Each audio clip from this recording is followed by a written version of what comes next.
Kom ons bid saam. Here Jesus, ons kom vanoggend na U toe. Ons kom sit hier, Here, en ons wil ons harte kom oopmaak. Maar ja, Here, soos wat ons ook hier sit, is daar soveel goed wat deur ons gedagtes gaan en goed wat ons moet aan dink en planne wat ons moet maak. Maar Here, kom maak ons rustig. Kom help ons, Here, om te fokus op U, Here. Kom help ons om ons lied te kan vind, sodat ons U kan eer en kan loof en kan prys. Maar Here, nog meer ook, kom breek U woord vanoggend vir ons oop. Here, kom help ons om te kan luister vanoggend, Here, om U stem te kan ontdek. En dankie, Here, dat U ons elkeen uitgekies het vanoggend om hier te wees. En ja, al is daar soveel goed in ons lewens wat aangaan, Here, weet ons nog steeds dat U daar is. En dat U ons nooit, maar nooit alleen los nie. Ek bid dit in Jesus se naam alleen. Amen. So ons is op die vooraand van Lydensweek. En in hierdie tyd gewoonlik is dit waar ons onsself regmaak vir Paasfees.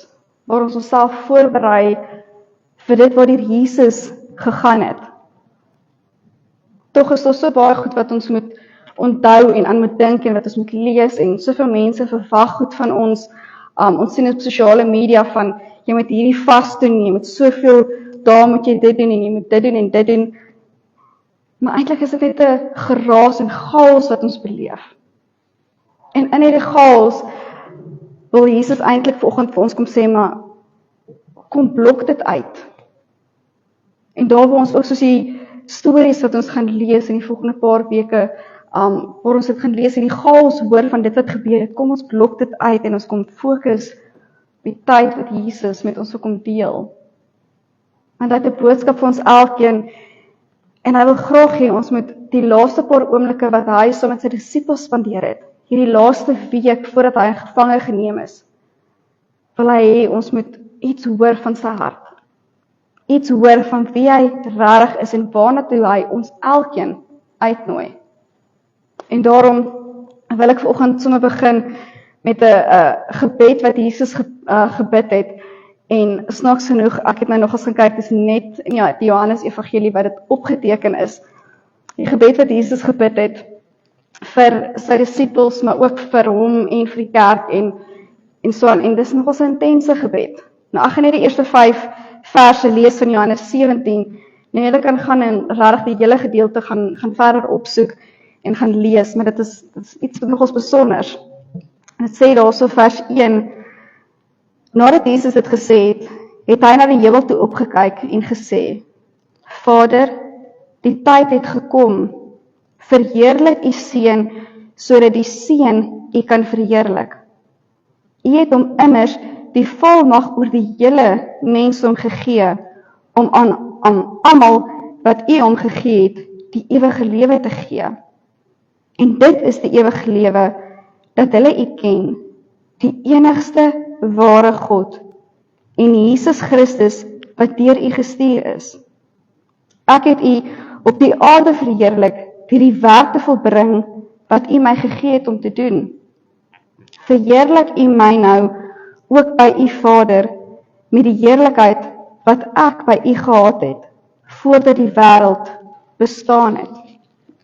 Nou ons lees net tot daar. Nou ek dink ons almal het al hierdie vraag gehad van, waar is die Here? Hoekom laat God sekere goed toe in ons lewe? Hoekom gebeur slegte goed met goeie mense? Het die Here my vergeet? Hierdie vraag sny eintlik diep in ons binneste, want ons elkeen ken dit. Ons elkeen het op 'n tyd dit gevra, of selfs nou is ons in 'n tyd wat ons dit vra, maar Here, hoekom? Hoekom het sekere goed gebeur? Hoekom is daar nie uitweg nie? Waar is die antwoord in die deurbraak? Maar tog, met hierdie vraag, vergeet ons baie keer ook wanneer ons sien hoe die antwoorde kom en hoe die deurbrake kom, vergeet ons om vir God dankie te sê. Ons vergeet om na God toe te draai en vir hom te sê, maar Here, ek sien U het gewerk. Ek sien U het antwoorde gegee en U het uitkomste gegee. Maar dis die laaste ding gewoonlik wat in ons gedagtes opkom. is om vir hom dankie te sê, dat hy deurgekom het. Al het ons dit nie verwag op die manier hoe hy dit gedoen het nie. Maar Jesus self het iets heeltemal anders beleef. Hy het nogals beleef, hy wat as seun van God gestuur is na die wêreld om onder ons te kom woon. Hy het mense kom bedien. Hy het die woord gebring en hy het ook die mense bekend gestel aan wie God die Vader is. Hy het presies geweet wanneer die seerste seer in sy lewe gaan plaasvind. Wanneer hy die seerste gaan beleef en gaan beleef dat God die Vader nie daar is nie. Dat hy nie 'n antwoord gaan kry van hom af nie. Maar hierdie gebed is nie net 'n gebed wat Jesus gesê het, maar Here, dat ek U beleef en ek wil U verheerlik en U met my verheerlik en sulke goed nie. Dit gaan eintlik oor 'n stuk harmonie van eenheid wat in hierdie gebed voorkom. Eenheid wat Jesus vir ons wil kom wys hoe belangrik dit is om een met Jesus te wees. Jesus self bid eintlik reg deur die evangelies dat hy by die Vader wil wees, dat hy die Vader wil ken. En so ken die Vader hom ook. Hulle weet wie mekaar is, en tog ook Jesus is God self. Maar dit gaan oor daai intieme verhouding wat Jesus met die Vader het. En dis wat ons hier eintlik met raak sien, want hierdie nabye intieme verhouding wat hulle het met mekaar, wys eintlik hoe hulle mekaar verheerlik. Hoe Jesus God verheerlik hier op aarde, maar ook hoe God die Vader Jesus kom verheerlik in dit wat hy hierso gedoen het. Want Jesus wag vir die antwoord en sê, maar nou is die regte tyd om my lewe te gee. Dis nou die regte tyd om vir die wêreld te wys wie God die Vader is. Maar so klonk keer in die evangelies wat Jesus sê, maar dis nie nou my tyd nie. Dis nie nou my tyd om op te tree nie. Dis nie nou my tyd om die Vader te verheerlik nie, maar in hierdie gedeelte sê, maar dis nou tyd. Die tyd het aangebreek en dit gaan net so gebeur omdat die kruis daar is. Omdat Jesus sy lewe gaan gee vir ons aan die kruis en vir ons God die Vader daardeur gaan kom wys. Maar voordat Jesus daar was en die kruis plaasgevind het en goed, was God die Vader daar. God die Vader van die begin van die skepping af was hy daar gewees. En soos wat hy daar was en geskep het en deur die tyd gegaan het en gewerk het en goed, sien ons ook hoe God eintlik vir ons sê, maar my kind, ek nooi jou uit om saam met my in die tuin te kom loop, soos wat dit in die skepping was. Soos wat Adam en Eva saam met my geloop het in die tuin, Genesis 1 en 2. Jesus nooi ons uit om so saam met hom te gaan wandel en in diep gesprekke so met hom te wees. Om met hom te praat oor dit wat aangaan. So te praat sonder skaamte, sonder enige gebrokenheid wat ons skeer, om regtig oop en eerlik voor hom te wees. Want in die tuin was daar nie skaamte of gebrokenheid nie, totdat die sondeval gebeur het. Maar tog, met dit kom daar 'n stukkie van, ons kan God vertrou. Dis daai hele ding van, ons kan na God die Vader toe gaan en met hom praat, met dit wat in ons aangaan. Selfs ook soos Johannes die Doper, die getuienis wat hy gegee het in die hele Johannes 1, waar hy dan juist praat oor Jesus wat die lam van God is. Hy praat ook van die seun van God wat na die aarde toe gekom het, die woord wat onder ons kom woon het, maar ook die woord wat die lig is, sodat ons daardie lig kan sien. Hierdie getuienis wat die heeltyd kom, wat nie net wys na Jesus as mens nie, maar wat wys na God die Vader toe. God die Vader wat Jesus gestuur het om by ons te kom woon en saam met ons te kan wees. So dis eintlik duidelike verklaringe dat God betrokke is van die begin af. Dat God ons nie alleen los nie, maar dat hy elke oomblik in die wêreld deel het. 1 Korintiërs 15 vers 28 sê, wanneer alles dan aan die Seun onderwerp is, sal hy hom ook self onderwerp aan die Vader wat alles aan hom onderwerp het. So sal God alles wees vir alles. Nou God die Vader en God die Seun kan nie van mekaar geskei word nie. Hulle is daar saam as een. En baie keer sê ons maar, hulle is apart. Hulle is nie dieselfde nie. Maar tog weet ons, en die skrif sê dit vir ons, dat hulle is een, en ons het nodig om gehoorsaam te wees. En soos die Jesus self gehoorsaam was om te sê, maar ek gaan die liefde van God die Vader so vat en uitleef, en getuig, vra hy dit van ons. Maar hy kon dit net gekry het, soos wat hy in hierdie gebed gedoen het, om met die Vader te gaan praat, om by die Vader te gaan sit en die Vader se wil af te bid, en te vra wat die wil van God is. So ons wil baie keer ons eie goed doen, ons wil baie keer ons eie koppe volg, maar hier is so 'n goeie voorbeeld om te sê, maar ons moet God se plan volg, ons moet God se wil gaan soek, ons moet gaan soek wat die opdrag is, wat God vir ons wil kom deel. En baie keer wonder ons, ja, maar God gee vir ons elkeen 'n opdrag, en ons elkeen is hier op aarde gesit met 'n spesifieke doel, en om 'n werk te gaan verrig, net soos wat ons weet, Jesus se werk of doel was, om aan die kruis te sterf, sodat ons verlos kan word. Ons wonder baie keer, maar, Here, wat is dit wat U van my wil hê? Baie mense sê, maar okay, ons gaan deur skool, en dan sal ons weet wat ons wil, wat God se wil en plan is vir ons. Dan sal ek nee, maar as ek eers klaar gewerk het en agter, dan sal ek weet wat God se wil vir my lewe is. Maar ons nooit kom ons op daai punt van, wat is God se wil regtig nie? Maar tog is dit heeltemal in hierdie boek, is God se wil vir ons opgeteken.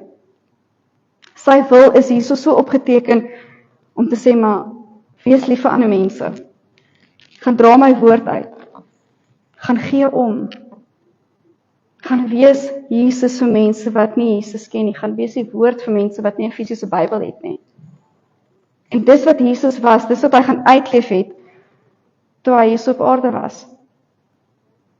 En dit is wat so mooi is, en ons regtig kan sien hoe hierdie gebed ons kom help, om self ook te kan kom introspeksie doen. Te sê, maar Here, ek wil graag hierdie voorbeeld gaan lewe. Ek wil graag mense na U toe wys, en nie na myself toe nie. Ek wil mense so wys, dat hulle U kan verheerlik, en U kan loof en prys. Ek is niks, ek is net die instrument wat U my gebruik, om vir ander mense na U toe te wys. Maar as ons moet dink aan hierdie hele gebed ding, dis nogals baie anders as dit wat Jesus spesifiek vir die disippels geleer het in Matteus 6, vers 9 tot 13 van die Onse Vader. Hy gee spesifieke maniere om te sê, dis hoe julle moet bid. Maar in hierdie gebed spesifiek, is dit heeltemal iets anders. Het kom wys regtig wat die rol van God die Vader is, maar ook die rol van God die Seun en God die Heilige Gees. Om te sê, ons kan enigiets na hom toe vat. Ons kan in 'n kort skietgebed kan ons met die Here praat, maar ook in 'n lang, diep, intense gesprek kan ons met die Here praat. Kan ons sy wil soek, kan ons hoor wat sy plan is vir ons. En selfs ook baie keer ons trane woorde om uit te kom. Trane wat net vrylik vloei, want ons weet God sal ons trane kan kom afdroog. God sal ons trane vat en in woorde in omkeer. En dis wat so mooi is wanneer ons so by die Here gaan sit en regtig ons hart met hom gaan deel. Want Jesus wat Jesus se hart kom deel het. En ek hoor eintlik hoe Jesus huil wanneer hy hierdie gebed bid. Wanneer hy so intens by die Vader se voete gaan sit. En dis juist wat hy van ons vra. So ons moet eintlik Jesus se hart spesifiek hier hoor. Nie net die woorde wat hy bid nie, maar sy hart. Wat bedoel hy in sy hart met hierdie gebed?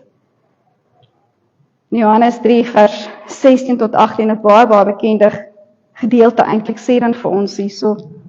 God het die wêreld so lief gehad, dat hy sy enigste seun gegee het, sodat die wat in hom glo, nie verlore sal gaan nie, maar die ewige lewe sal hê.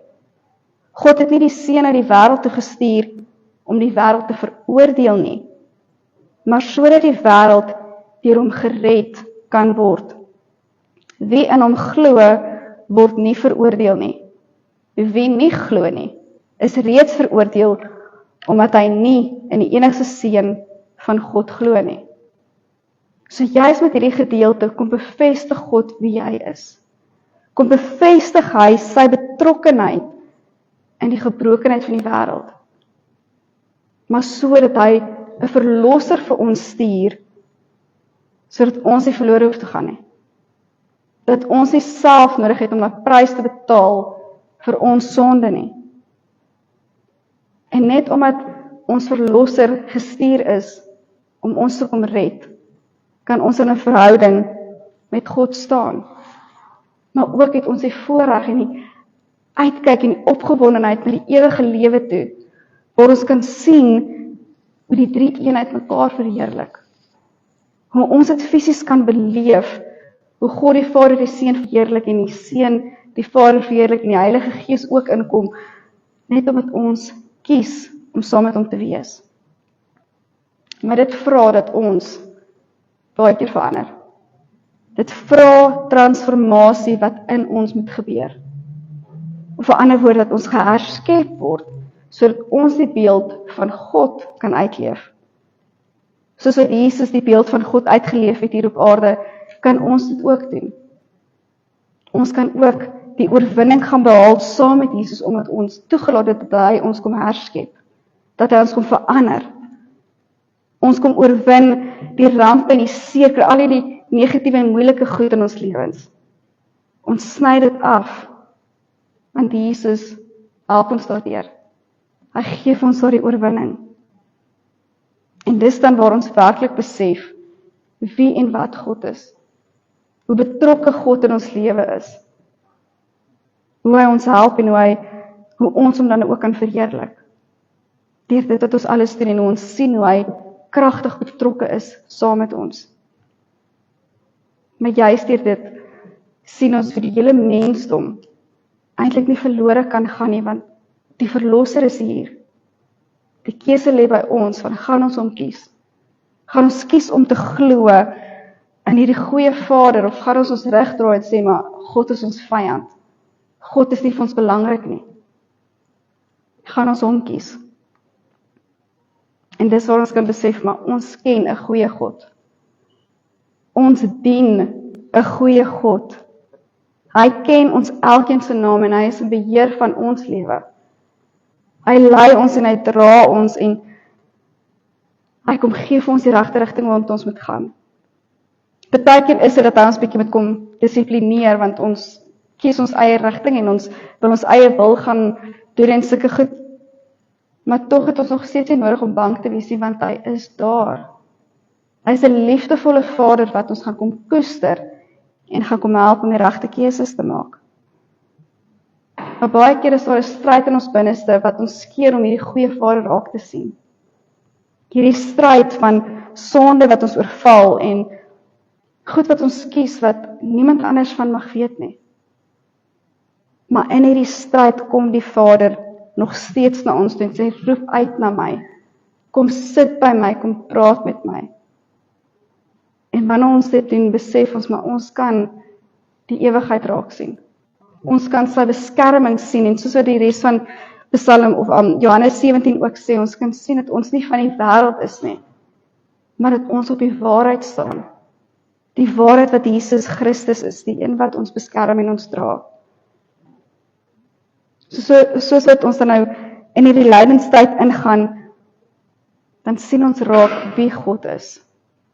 Hoe hy betrokke is, hoe hy ons help en hoe hy deur hierdie werke ons kom leer om vas te hou en hom te vertrou. Maar tog as ons moet rondkyk in die wêreld van vandag, dan sien ons net hierdie seer en hierdie gebrokenheid. Ons sien die chaos raak. En dis dan juist waar ons vra, Here, help. Here, tree in. En dis dan waar ons kan gaan en omdat ons verander is in sy beeld, dra ons so sy liefde uit. Gaan leef ons sy genade, ons gaan leef sy oorwinning. Want ons het 'n verhouding met hom. Ons staan in eenheid met hom. En dit is wat mooi is en waar ons regtig kan vashou.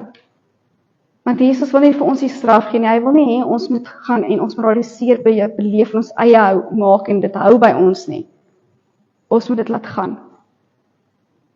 En soos wat ek is die laaste ruk bietjie besig om The Chosen te kyk. Die van julle wat dit nou nog nie gekyk het nie, is hele reeks oor Jesus se lewe.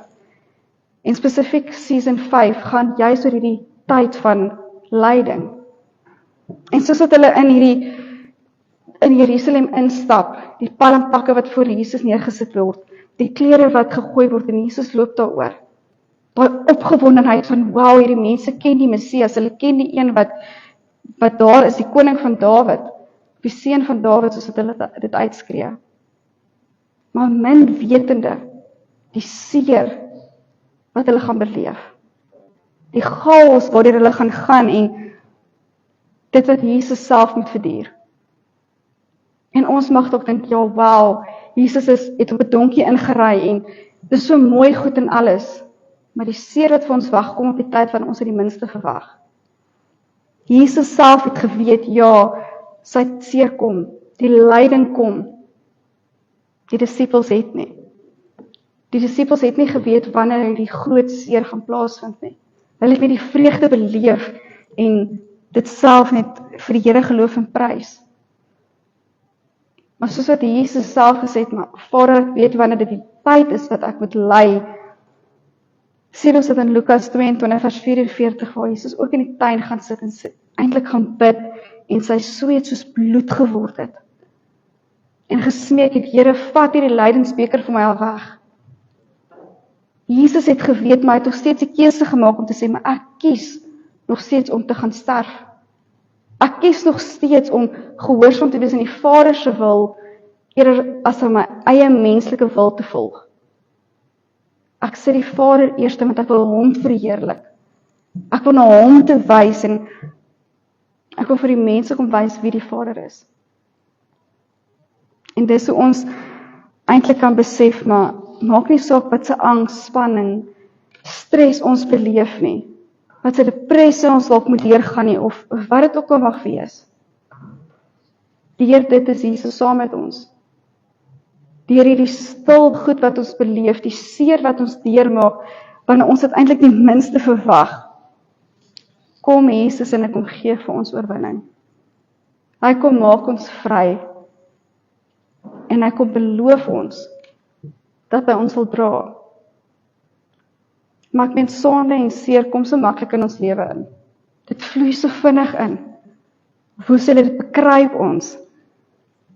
Ek dink spesifiek aan twee van Jesus se disippels, wat heeltemal eintlik op 'n manier teen Jesus gedraai het, waar ongeloof en twyfel ingekom het. Thomas, wat so getwyfel het in Jesus self en sy opstanding.